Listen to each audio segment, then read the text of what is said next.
பாக்கு நீரிணை கடற்பரப்பில் இரு நாடுகளுக்கும் இடையிலான எல்லை தொடர்பான விவகாரங்கள் மற்றும் கச்சத்தீவு பிரச்சினை உள்ளிட்ட விடயங்கள் தொடர்பாக இலங்கை மற்றும் இந்தியாவுக்கு இடையில் விரிவான உடன்படிக்கை எட்டப்பட்டுள்ளதாக த ஹிந்து செய்தி நேற்று செய்தி வெளியிட்டிருந்தது.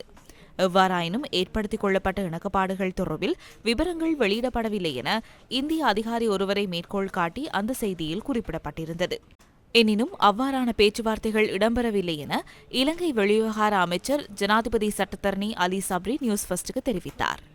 இரு நாடுகளுக்கும் இடையிலான எல்லை மற்றும் கச்சத்தீவு பிரச்சினை உள்ளிட்ட விடயங்கள் தொடர்பில் இலங்கை மற்றும் இந்தியாவுக்கிடையில் எவ்வித புதிய உடன்படிக்கையும் ஏற்படுத்திக் கொள்ளப்படவில்லை என அவர் மேலும் கூறினார். கச்சத்தீவு விவகாரம் தொடர்பில் பாராளுமன்ற உறுப்பினர் செல்வம் அடைக்கலநாதன் கருத்து தெரிவித்தார். இலங்கைக்கு சொந்தமான கச்சத்தீவை இந்தியாவுக்கு கொடுப்பது என்பதால் ஏற்றுக்கொள்ள முடியாது. அளவிற்கு அவர்கள் ஒப்பந்தம் செய்திருக்கிறார்கள் அல்லது ஒரு புரிந்துணர்வு செய்திருக்கிறார்கள் என்று இன்னும் வெளிப்படையாக வரவில்லை. இருந்தாலும் இலங்கைக்கான இந்த கடற்பரப்பில் இருக்கின்ற கச்சத்தீவை ஒரு காலம் நாங்கள் தாரவாத்து கொடுக்க முடியும். கச்சத்தீவு விவகாரம் தொடர்பில் பாராளுமன்ற உறுப்பினர் சி.வி. விக்னேஸ்வரன் இன்று கருத்து தெரிவித்தார். இறைமை கொண்ட 2 நாடுகளுக்கு இடையிலான ஒரு விடயம். அவர்கள் பேசித்தான் ஒரு இதுவற்றை தீர்க்க வேண்டும். ஆனால் கச்சத்தீவிலே சில நடவடிக்கைகளிலே இந்தியா இறங்குவதற்கு எங்களுடைய நாடு இடம் கொடுத்திருப்பதாக நான் அறிகின்றேன். ஆகவே அவ்வாறான ஒரு உடன்பாடு அவர்களிடையே இப்பொழுது ஏற்படுத்தப்பட்டிருக்கின்றதோ என்பதை பற்றி எனக்கு சரியாக தெரியாது.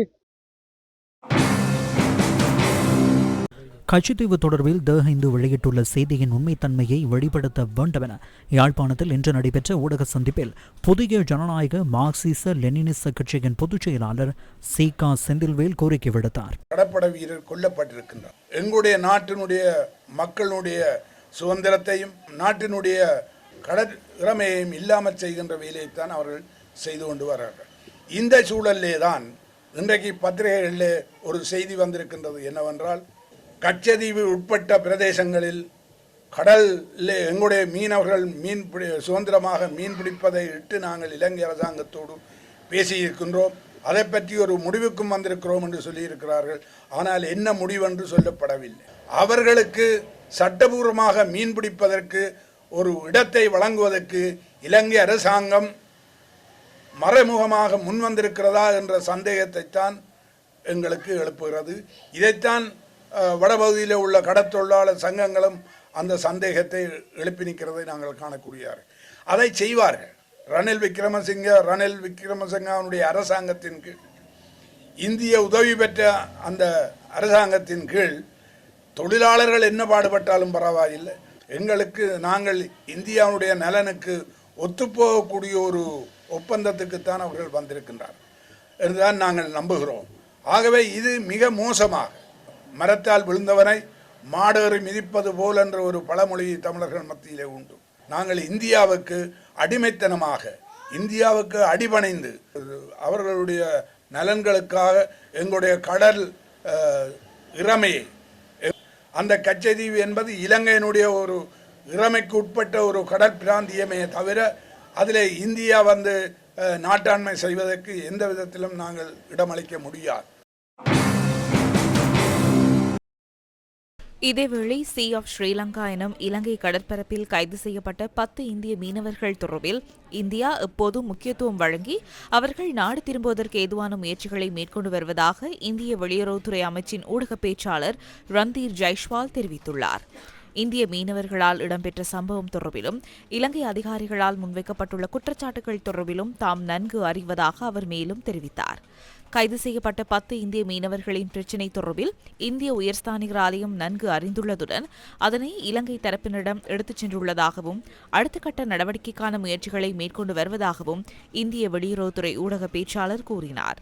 வெளிநாடுகளில் கைது செய்யப்படும் தமது மீனவர்களின் நலன் தொடர்பில் தாம் அதிக கவனம் செலுத்துவதாகவும் அவர்களை மீள நாட்டுக்கு அழைத்து வர பாரிய முயற்சிகளை மேற்கொண்டுள்ளதாகவும் அவர் குறிப்பிட்டார்.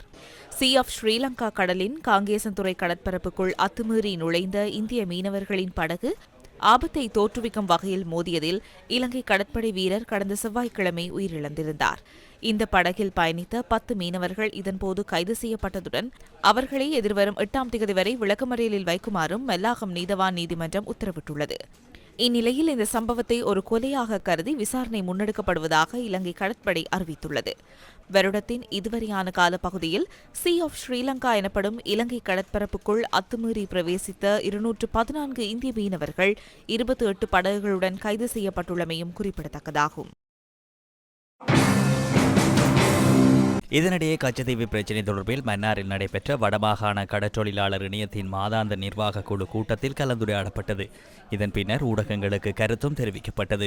கச்சத்தீவு பிரச்சனை ஆரம்பித்த காலம் எங்கள் சுதந்திரம் 1948ஆம் ஆண்டு இலங்கை சுதந்திரமடைந்த அடுத்த வருடமே ஆரம்பிக்கப்பட்டது. அப்போவே எங்களுக்கு தெரியும் இது கச்சத்தீவு, எங்களுடைய கச்சத்தீவு என்பது உறுதியாக எங்களுக்கு தெரியும். ஆனால் இதை காலம் இந்தியா தமிழ்நாட்டு மீனவர்களை ஏமாற்றுவதற்காக இந்திய அரசால் செய்யப்பட்ட ஒரு தந்திரோபாய அரசியலை தவிர இலங்கைக்கு சொந்தமானது கச்சத்தீவு என்பதுதான் எங்களுடைய முடிவு. தங்கள் நாட்டு மக்களை சமாதானப்படுத்தவோ அல்லது ஏமாற்றுவ திட்டத்தில் தான் அவர்கள் ஒரு ஒப்பந்தத்தை எழுதி அந்த எல்லை கோட்டை அடையாளப்படுத்திவிட்டு இந்த சந்தர்ப்பத்தை பயன்படுத்தி இலங்கையை தங்களோட ஒரு பயமுறுத்தலுக்கு உள்ளாக்கி எங்களுடைய கடல் வளத்திலே கூடிய பகுதியை அபகரித்து கொண்டார்கள். இதுதான் உண்மை. மற்றும்படி கச்சத்தீவு இலங்கைக்கு சொந்தமானது என்பதை நாங்கள் உறுதியாக கூறுகின்றோம். 1974ஆம் ஆண்டு கச்சத்தீவு பிரச்சினையை தீர்ப்பதற்காக இந்திரா காந்தி தலையிட்டு ஏற்படுத்தி கொண்ட இந்த ஒப்பந்தத்தை இல்லாமல் ஆக்குவதற்கு முயற்சிப்பார்களாக இருந்தால், இது சர்வதேச சமுத்திர சட்டத்தை மீறி செயற்படுத்துவதற்கு முயற்சிப்பார்களாக இருந்தால் நமக்கு பயங்கரமான விளைவு ஏற்படும் என்பதை கூற விரும்புகின்றேன். விசேடமாக இந்த விடயத்தில் கூற வேண்டும், கச்சத்தீவு பகுதிக்கு மீன்பிடிப்பதற்காக வருகை தருபவர்கள் சாதாரண மீனவர்கள் அல்ல, அல்லது சாதாரண மீன்பிடி நடவடிக்கைகளுக்காக சிறிய படகுகளில் வருகின்ற மீனவர்கள் அல்ல. ரோலர் படகுகள் மூலம் வளத்தை அழிப்பவர்களே இங்கு வருகின்றனர். இந்த ஒப்பந்தம் விலக்கப்பட்டால் இந்திய மீனவர்களுக்கும் எமது கடலில் மீன்பிடிப்பதற்கான சந்தர்ப்பம் கிட்டும். இது பாரியதொரு பிரச்சனையான விடயமாகும்.